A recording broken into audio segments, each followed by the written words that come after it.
E agora vamos falar com ele diretamente do Sul. Eu vi, ele estava na Bahia, se não me engano, de férias e tal. Mas hoje ele está aqui com a gente. Vamos ter vários assuntos. Vamos bater um papo com a gente. Está aqui, senhoras e senhores, Fernando Conrado. Tá aparecendo ali. Cidade de todo mundo. Fala, Conradão, beleza? Tranquilo? Da Brasa, Emílio, com vocês. Graças a Deus, cara. Cada vez melhor. Você estava na Bahia? Por isso que você tá com essa cor. Tava na Bahia, cara. Trancoso. Tô bonito até, tá vendo? Tá corado, cara. Tá coradinho. Tá igual o Léo Dias. É difícil eu ficar mais bonito do que eu já sou. Você tá lindo. Quem vai fazer a primeira pergunta? Eu posso fazer. Então vamos lá. Teus olhos, Emílio. É isso. O Marinho quer fazer a sua pergunta. Conrado, meu bom. Lembrando que o Conrado tá lá com o seu canal No e Insta. no Instagram, que é o Fernando Conrado. Muito bacana pra você conhecer um pouco de filosofia, ter as ideias dele e tal. Muito bacana. Certamente. O papo é muito bom. Grande figura. @Fernando Grande Conrado. advogado. Pois não, Marinho. Conrado, queria a sua opinião em relação à semi-vitória, virtual vitória de Biden e a repercussão aqui no Brasil. A declaração ali do presidente, que acho que a gente pode concordar que talvez ele possa ter exagerado na dose ali, de ter falado que se não vai ser na saliva, vai ser na porrada e na pólvora. Se você acha que é mais só um arrobo retórico ou que pode ter algo no horizonte aí. Pra mim, daí eu concordo contigo, isso é mais um arrobo retórico do presidente. O que a gente tem nos Estados Unidos, cara, foi pra mim uma grande surpresa. Eu acreditava pelo que a gente via se a gente pensasse, vamos dizer, fevereiro desse ano, pré-pandemia, Estados Unidos com pleno emprego, o pessoal com dinheiro no bolso, e a gente sabe que quando o povo tem dinheiro no bolso, vota com o governo. Então, pra mim, era uma vitória facílima do Trump até então. O que a gente teve foi essa grande mudança, a gente teve campanhas fortíssimas das redes sociais, da imprensa pedindo pro pessoal votar, a gente teve uma votação maciça, até mesmo o Trump teve mais votos que na eleição passada, o próprio Trump e o Biden, até então, mais de 10 milhões do modo... E aí, impressionante, né, cara? Impressionante a população americana indo às urnas lá, o voto não é obrigatório, né? O pessoal indo às urnas aí para fazer a sua contribuição à democracia. Para mim, cara, foi uma grande surpresa. Eu apostei na vitória do Trump, o que a gente tem de informação até então. Não. E aí é pra gente ver como esse sistema americano é diferente, né, cara? Lá a gente não tem um TSE passando informação. Então, tudo que a gente pega de informação até agora vem da própria imprensa, vem das redes sociais, vem das campanhas, então a gente não tem uma grande certeza. A contagem dos delegados até então está dando a vitória para o Biden e está se esperando aí uma discussão na Suprema Corte Americana com decisões aí para o Trump e para o Biden, recontagem de votos em alguns lugares específicos. Vamos ver o que vem disso aí, né, cara? Em termos, cara, de repercussão aqui para o Brasil, o que eu enxergo é que o seguinte, cara, com o Trump a gente tinha vamos fazer a América grande novamente, né? Então a gente tinha uma política mais protecionista, mais de isolamento dos Estados Unidos, mais de investimento na própria economia americana, e com isso aí o que a gente teve pelo mundo todo foi um dólar mais alto, esse tipo de informação, né? Esse tipo de mudanças econômicas. Eu acredito que com Biden, o que a gente vai acabar tendo pro Brasil aí especificamente, vai ser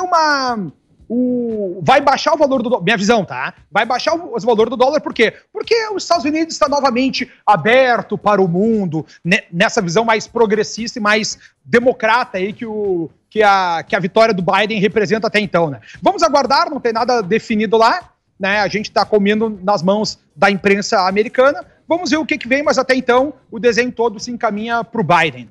Salve, salve, grande Conrado. Muito Aqui quem bem. fala é Felipe Moura Brasil, do antagonista. Queria fazer uma pergunta pra você, no caso das evidências do caso Flávio Bolsonaro. Eu queria saber se o senhor vai continuar passando pano ou vai falar a verdade. De paninho?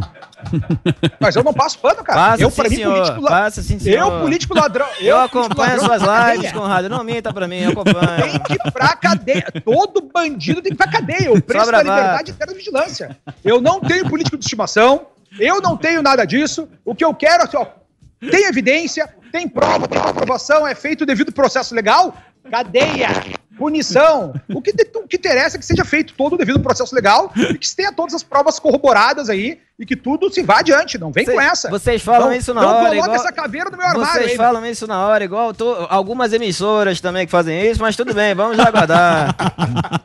Muito bem, Zuzu. Eu queria fazer uma pergunta relacionada a recorte. As pessoas recortam uma manchete. O Bolsonaro falou lá da história lá do Biden e falou, na saliva ou na pólvora. Isso daí, né? O que você achou dessa declaração? Da pólvora, tá ok? Parece o Rabin. O que você achou dessa declaração e qual que tem no recorte que as pessoas não aprofundaram o que ele quis dizer? Já falou isso, né?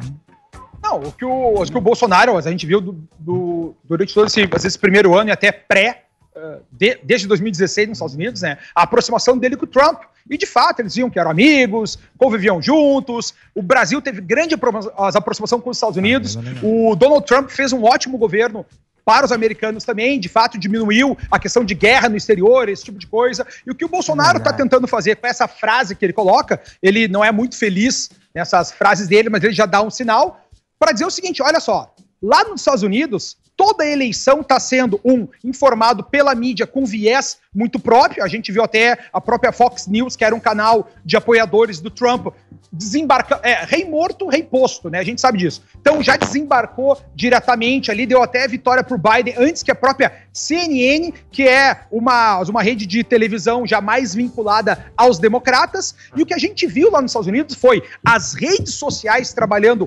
altamente para criar censura de informações, para criar censura ao presidente eleito até então, que é o Donald Trump, e criar censura a todas as informações, por exemplo, em relação ao caso do Hunter Biden, que é o filho do Biden, com todas aquelas tramóias, investigação do FBI, gerada pelo Rudolph Giuliani. Então, o que eu acredito que o Bolsonaro vem falar nessas entrelinhas é dizer, olha só, lá nos Estados Unidos teve uma grande manipulação, a força da mídia tradicional muito forte, a força das redes sociais muito forte, todo um trabalho do establishment por esse resultado, que até então não se sabe, porque o que está acontecendo nos Estados Unidos... Foi avassalador. A gente não tem...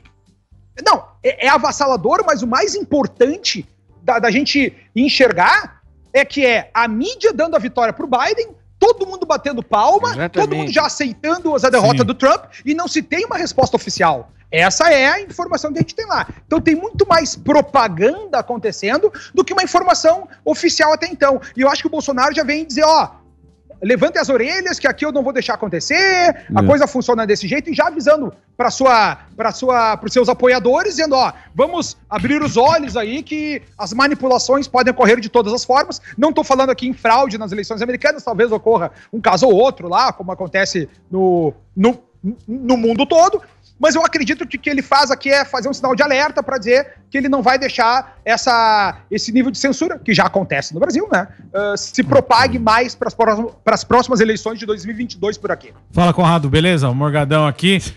O Beleza, Bolsonaro chefe? Falou sobre a pólvora, que resolve na pólvora. O que você achou disso aí? Eu tô perguntando de novo porque tô brincando, eu tô perguntando porque o Zuckerman perguntou, já tem uma pergunta do... Eu acho que é pra ficar bem claro, brincadeira. As expectativas... Tá muito engraçadinho, hein? Quer fazer humorismo aqui, Mas né, ele meu? pode, né, cara? Humorismo do Brown. Eu não sou o Vitor Brown, meu. A expectativa de eleições pra domingo aí nas capitais, como que tá... Como é que tá a Manu? A Manu, que eu ia perguntar, mas... Porto Alegre, cara, E a pólvora? Porto Alegre, assim, minha visão... bem pessoal aqui, talvez alguém me puxe as orelhas aí. Cara, bom, a situação de Porto Alegre tá a seguinte, tá? Manuela tá em primeiro lugar, a gente tem o Marquesan, que é o atual prefeito, tá no processo de impeachment, tudo, em segundo lugar. E em terceiro lugar tem ainda aí o resto dos candidatos, Sebastião Mello, acredito que é o nosso terceiro candidato aqui chegando. O que me impressiona, cara, é como é que Porto Alegre consegue ser um celeiro da esquerda dessa forma, né? Quer queira, quer não, a gente tem que levar em consideração as pesquisas de intenção de voto, e eu não acredito, cara, que no Brasil a gente consiga ter partidos, mas é ok, é a escolha do povo, né? Partido como o Partido Comunista do Brasil, concorrendo, tendo como vice o PT, que foram assaltantes da pátria, estando numa primeira opção de votos aqui no Rio Grande do Sul. Nas últimas eleições que a gente teve aqui, aparecia a Luciana Genro em primeiro lugar, isso aí tô falando 4 anos atrás, né? Aparecia a Luciana Genro em primeiro lugar, que era do PSOL, e depois não se concretizou, ela nem figurou, né? Não apareceu nem no forfé ali, no final da corrida. Mas agora o que está se encaminhando é isso aí. Ou é o atual prefeito, que fez uma gestão desastrosa durante a pandemia por aqui, ou o PCdoB/PT, que é inacreditável que alguém vote nesses caras, né? Desculpa aí a nossa audiência, mas é a minha visão. Concorrendo aí, ficando para o segundo turno. Eu espero que apareça aí algum terceiro candidato, né? Que nenhum desses dois aí vigore, porque foi desastrosa a nossa administração durante a pandemia na capital gaúcha. E cair nas mãos da esquerda. Porto Alegre tem essa coisa, né, meu? Primeira cidade ao PT ganhar lá no final dos anos 80, ainda com o Olívio Dutra. Primeiro estado a ganhar o PT também. Essas vergonheiras aí que eu não consigo entender o povo gaúcho. Você tá animado, hein, Conrado? Parece o Marinho. Que animação. Ele e o Marinho. Sei lá, meu. Converso com vocês, eu vou me aquecendo aqui. Ô, Conrado, eu queria fazer uma pergunta pra você, uma observação. Professor? Exatamente, uma observação exatamente do que o senhor acabou de dizer, que nós tivemos a pandemia e a atriz Genifonda disse que a pandemia foi um presente de Deus pra esquerda. Então nós temos os partidos, por exemplo, o Boulos está praticamente no segundo turno aqui em São Paulo. Então você acredita que a pandemia foi um grande gás para a esquerda, porra? E pior que foi, né, cara? E pior que foi. Essa história do Fica em Casa. O Boulos é uma piada também, né? A gente vê essa campanha do Fica em Casa, mas daqui a pouco ele tinha aglomerações na sua campanha e botou os personagens fakes ali pra ficar respondendo, apoiando as suas aglomerações. Ou seja, se tu tá concorrendo às eleições, não tem aglomeração. É que nem aconteceu nos Estados Unidos, né? Como é que era lá? O Black Lives Matter, né? Isso. Lá podia. Não, no Black Lives Matter, ninguém pega Covid. Agora nos Comícios do Trump. Exatamente, nos comícios do Trump, todo mundo ia morrer. Aí, então a gente tinha uma coisa bem clara aí, questão de propaganda. Quando interessa pra esquerda, a pandemia é muito bom. Quando não interessa, é a morte na terra e culpa de todos os outros inimigos que eles podem, imaginários, né, que a esquerda pode ter. É isso que tá se desenhando no Brasil, né, cara? Por isso que a gente tem que lutar aí, eu digo sempre, é um bordão, né, que o preço da liberdade é eterna vigilância, a gente tem que ter os olhos bem abertos aí pra conseguir sopesar e tomar a melhor decisão do que a gente quer para nossa cidade, para o nosso estado, para o nosso país, né? Independente dos políticos aí que alguém escolha, mas que sopese na sua cabeça com autorresponsabilidade para saber que caminho que a gente quer para nós. Essa é a nossa responsabilidade como cidadão. Boa. Conrado, Sami. ele fala bem, né? Fala bem. Fala Conrado bem. é show. Gaúcho do bom. O que você achou da polarização cada vez maior da vacina, né? É um pouco até ridículo a gente ver gente que não tem a menor noção de ciência ficar discutindo uma vacina ou outra. Só por curiosidade, a vacina de Oxford é produzida também na China. E o que a gente faz aí? Porque se vamos ficar discutindo se vem da China ou não, eu acho que, não sei, meu entendimento devia ser técnico, mas tudo virou uma polarização. Você não acha que as pessoas estão se perdendo? Qual que é o caminho? O bom senso, né, seria o nosso grande objetivo de vida, nós termos o bom senso nessas escolhas da vacina, né, Sami? O problema, Sami, é que a gente tem aí desde a fase 1 no mundo, a gente tem acho que 35 vacinas, né, e aprovada até agora para o uso geral, a gente não tem nenhuma. Com uso limitado, a gente tinha 38 vacinas na fase 1, tá? 14 na fase 2, 11 na fase 3 e 6 que estão agora para uso limitado. São as vacinas aprovadas para uso antecipado.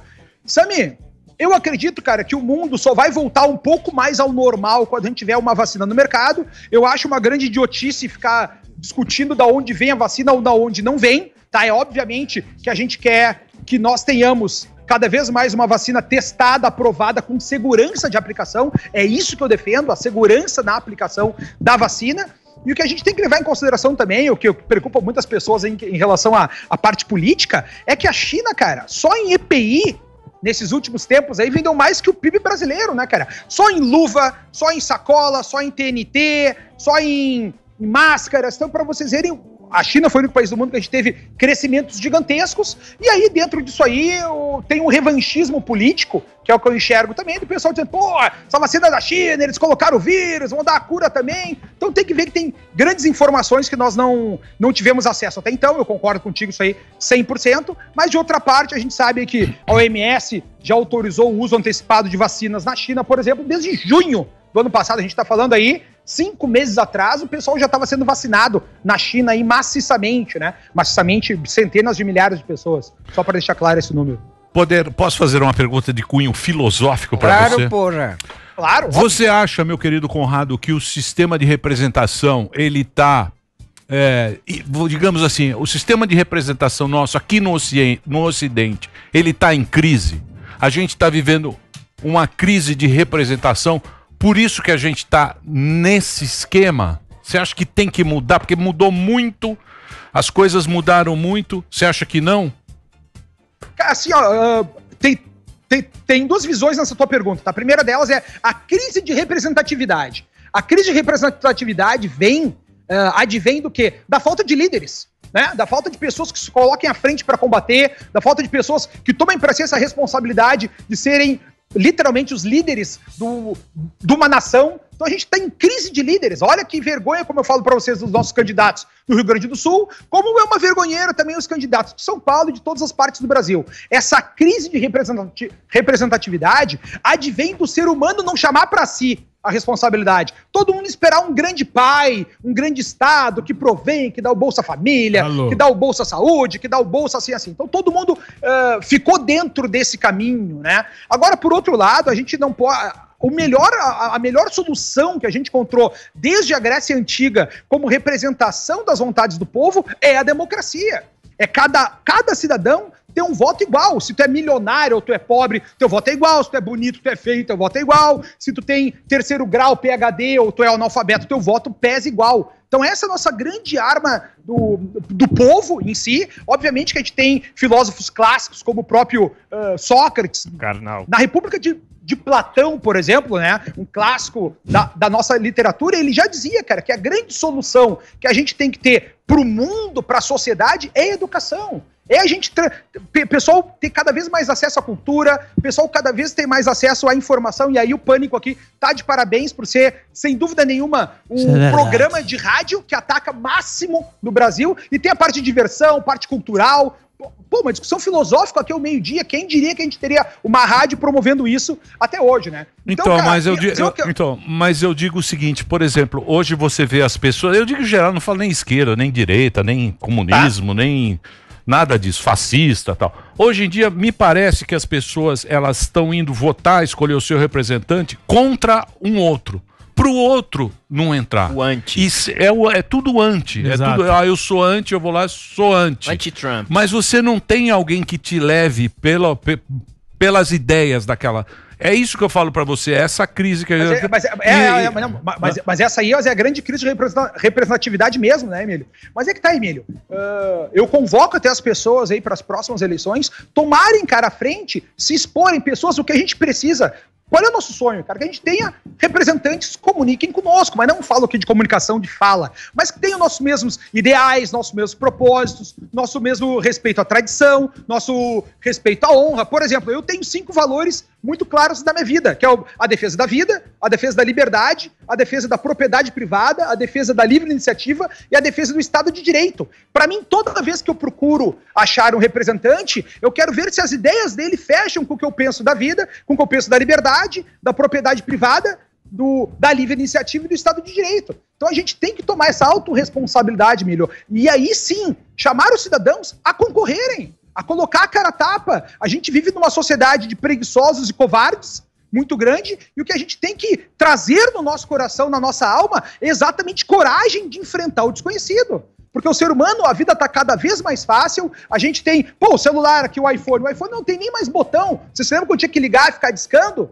Hoje o iPhone não tem nem botão mais, cara, a vida tá tão simples. O bombom ouro branco, para não ficar quebradiço, ele vem numa embalagem fechadinha hoje, desculpa, né? Sim. Falei uma marca aqui e tal. É. Mas, antigamente tu abria, era legal, tinha um ritual pra viver aquilo ali, né? Mas agora, pro bombom não vir amassadinho, ou ele não vir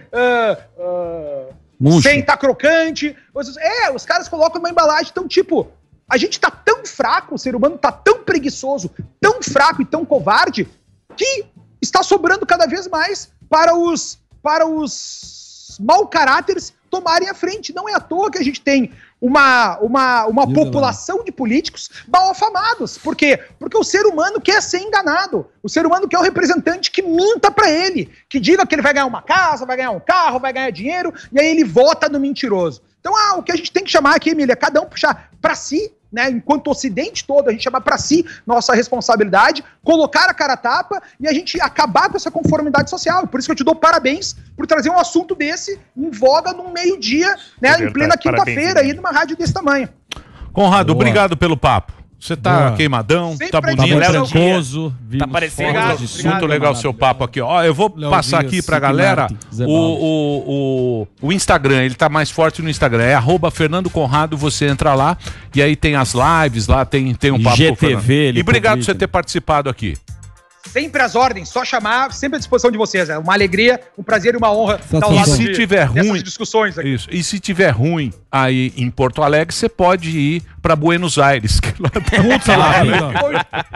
Bom que é perto, cara, a última vez que eu fui a Buenos Aires foi o Grêmio campeão da América em 2017. Só volto na mesma situação agora. Meu Deus. Tá, beijo pra você, beleza lá. Obrigado, um abração pra